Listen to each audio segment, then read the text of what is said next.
नमस्कार दोस्तों, आप सभी का फिर से स्वागत है जीके संसार पे। एसएससी एमटीएस 2021 का जो पेपर चल रहा है, तो 9 अक्टूबर 2021 को ऑल शिफ्ट में जो एक्सपेक्टेड क्वेश्चन थे हम यहाँ पर डिस्कस करेंगे और उनके बारे में विस्तृत रूप से जानेंगे, जो कि आपके आने वाले पेपर में भी काफ़ी हेल्प करेंगे। तो अगर आप हमारे चैनल में पहली बार आए तो चैनल को सब्सक्राइब करके बेल आइकन को प्रेस कर लीजिएगा। और चलिए सेशन को स्टार्ट करते हैं। तो सबसे पहले हम क्वेश्चन को देखते हैं। देखिए, पहला क्वेश्चन है कि विश्व पुस्तक एवं कॉपीराइट दिवस जो मनाया गया 2021 का, ठीक है, इसमें किस शहर को विश्व पुस्तक राजधानी चुना गया।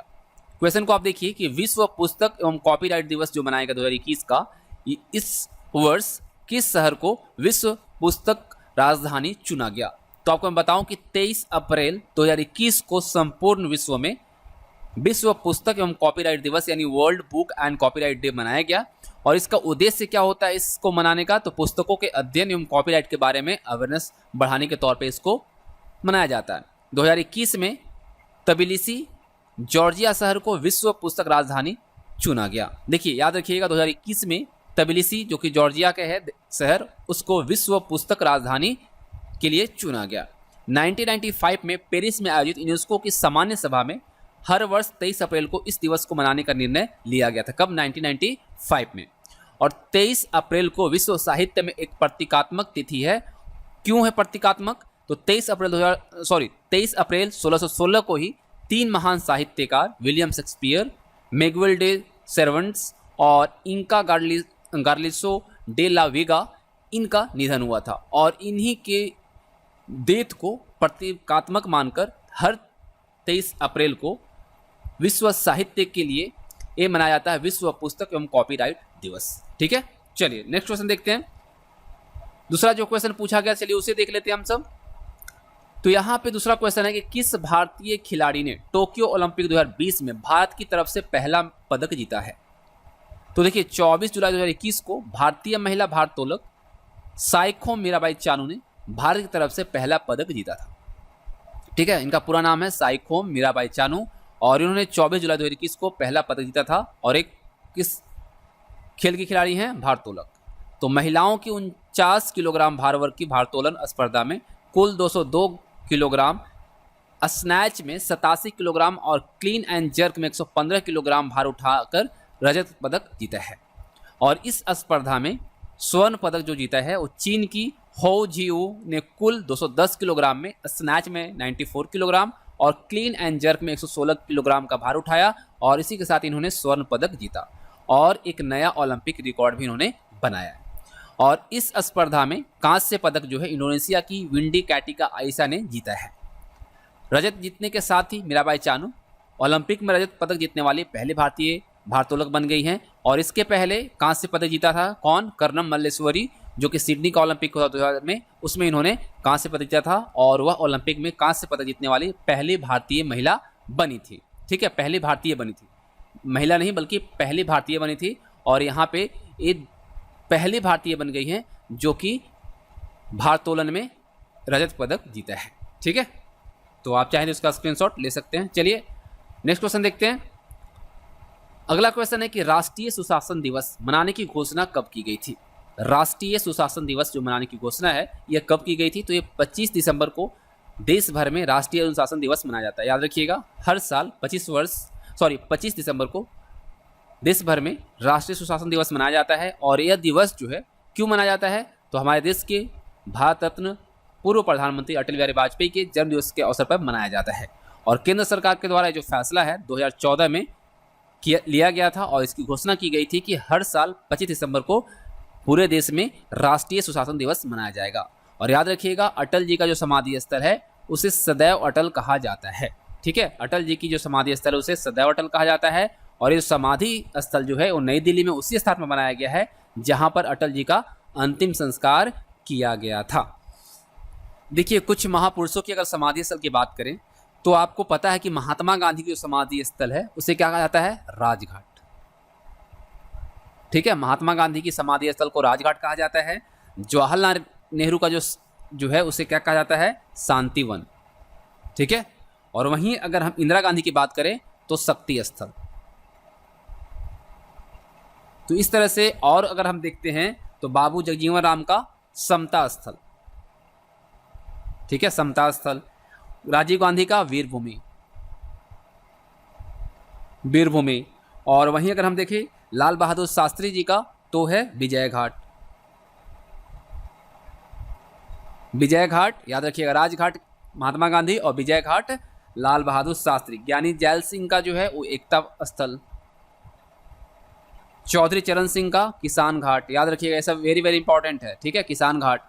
और डॉक्टर भीमराव अंबेडकर की बात करें तो चेत्रा भूमि, ठीक है, किसका, भीमराव अंबेडकर का, बी आर अंबेडकर का, ठीक है। के आर नारायण की बात करें तो उदय भूमि, मोरारजी देसाई का अभय घाट, और शंकर दयाल शर्मा का जो है वो क्या है, कर्म भूमि। और अटल बिहारी वाजपेयी का हम लोगों ने देखा राष्ट्रीय स्मृति स्थल, ठीक है, जिनको हम सदैव अटल भी कहते हैं, ठीक है, समाधि स्थल को सदैव अटल भी कहा जाता है, याद रखिएगा। वैसे राष्ट्रीय स्मृति स्थल भी आपको दिखने को मिल जाएगा। क्लियर। चलिए अगला प्रश्न देखते हैं। अगला प्रश्न जो कहता है कि पुस्तक जो है वन अरेंज मर्डर, इसके लेखक कौन है, वन अरेंज मर्डर इसके लेखक कौन है। तो ये हैं चेतन भगत, और 28 सितंबर 2020 को ये पुस्तक जो है प्रकाशित हुई, वन अरेंज्ड मर्डर। और इस पुस्तक के लेखक हम लोगों को देखा चेतन भगत हैं, और ये चेतन भगत का 9वां उपन्यास है, और कुल मिलाकर अगर देखें तो 11वीं पुस्तक है चेतन भगत की। और इस पुस्तक में एक अरेंज्ड मैरिज की पृष्ठभूमि में मर्डर मिस्ट्री का चित्रण किया गया है। और चेतन भगत की आखिरी जो प्रकाशित पुस्तक थी वह था द गर्ल इन रूम 105, ठीक है। चेतन भगत की जो आखिरी प्रकाशित पुस्तक थी इसके पहले, यानी कि वन अरेंज मर्डर के पहले, वो था द गर्ल इन रूम 105, ठीक है। चलिए अगला प्रश्न देखते हैं। अगला प्रश्न कहता है कि 2020 में मिशेल मार्टिन किस देश के नए प्रधानमंत्री बने हैं।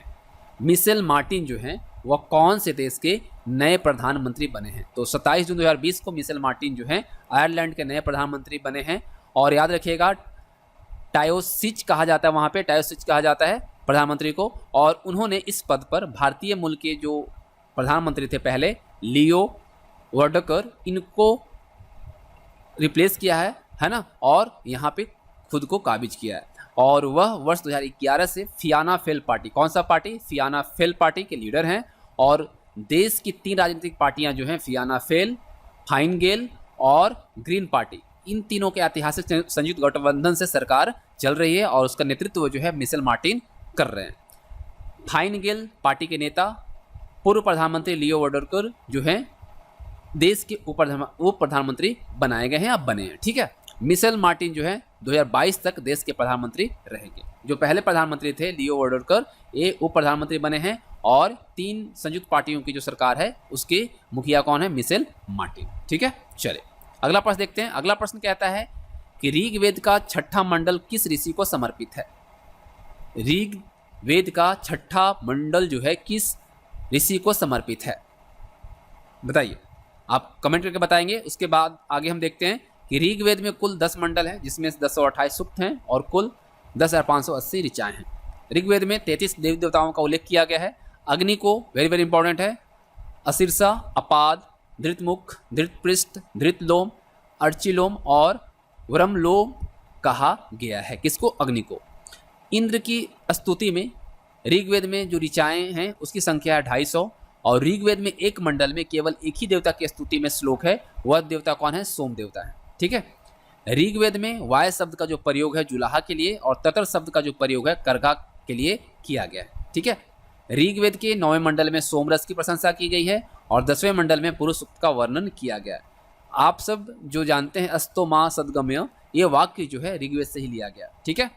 और इसके साथ और बात हम करें, सूर्य जो सवित्री को संबोधित गायत्री मंत्र है, ये भी ऋग्वेद में उल्लेखित है। और इस वेद में गाय के लिए अहन्या शब्द का प्रयोग किया गया है, याद रखिएगा। अहन्या शब्द का जो प्रयोग है वह गाय के लिए किया गया है, और किसमें, ऋग्वेद में किया गया है। और ऋग्वेद में कृषि का जो उल्लेख है वो 24 बार किया गया है। तो आपको बताना है, जो क्वेश्चन है उसका आंसर आपको बताना है कि ऋग्वेद का 6ठा मंडल किस ऋषि को समर्पित है, ठीक है। चलिए अगला प्रश्न देखते हैं हम सब, आप कमेंट करके बताइएगा। पूर्व का सिराज कहकर भारत के किस नगर का स्मरण किया जाता है। तो ये क्या आता है, उत्तर प्रदेश का डिस्ट्रिक्ट है जौनपुर, इसे। तो उत्तर प्रदेश की अगर हम बात करें तो कैपिटल आप सब जानते हैं कहाँ पे है, लखनऊ में है। और सबसे बड़ा जो शहर है वो है कानपुर, ठीक है। सबसे बड़ा शहर है कानपुर। और यहाँ पे वर्तमान में जो गवर्नर हैं वो हैं आनंदीबेन पटेल, आनंदीबेन पटेल, ठीक है। और सीएम है कौन? सीएम कौन है? योगी जी है ना, योगी आदित्यनाथ, ठीक है। योगी आदित्यनाथ जो है सीएम है। यहाँ पे अगर हम लोकसभा की सीटों की संख्या की बात करते हैं तो 80 है, और यहाँ पे विधानसभा की सीट जो है सबसे ज़्यादा है, कितनी है आप बताएंगे? 402 है ना, 402 है ना। तो इस तरह से यहाँ पे एक और क्वेश्चन पूछा गया था कि Royal Asiatic Society of Bengal की स्थापना या संस्थापक कौन थे? तो ये थे सर विलियम जोन्स, ठीक है। सर विलियम जोन्स ने Royal Asiatic Society of Bengal का स्थापना किया था, संस्थापक रहे थे। कब किया गया था कमेंट करके बताएंगे। तो उम्मीद करता हूं आप सबको वीडियो पसंद आई होगी, तो वीडियो को लाइक और अपने दोस्तों के साथ शेयर कीजिएगा। थैंक्स फॉर वॉचिंग, मिलेंगे आप सबके साथ।